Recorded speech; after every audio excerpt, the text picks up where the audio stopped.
What is going to make an owner make a decision? Again, the question I would ask a client, and very frankly, and you can do this discussion early in life, is really, how long do you want him to live? And most would say, oh my gosh, I want him to live forever. I agree. But with that comes a lot of responsibility. Say, okay, I know it's a silly question, but what I'm trying to say is that my job, if you want that, I'm going to tell you, you have to listen to me. And for you to have your pet live a long life, you've got to follow some guidelines.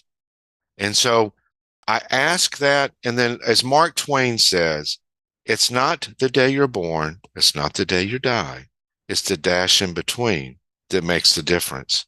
And I tell owners, I want to extend that dash. I want to make it so that that pet is there with you as long as possible.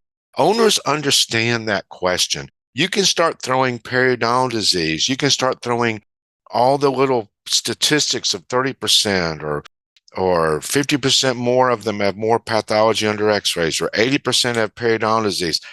A lot of that becomes white noise. You need those statistics, and Aristotle says you need to have that. But in order for an owner to make a decision, they have to use that limbic system of the brain to establish emotion. And they're not going to get emotion by you giving statistics. They're going to have emotion by triggering something in their brain that is going to be able to turn the dial. Steve Jobs understood that. And when Apple came up with the Mac, it didn't say it had so much hard drive, has so much RAM, so much speed.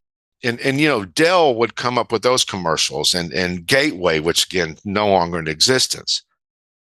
What did Jobs do?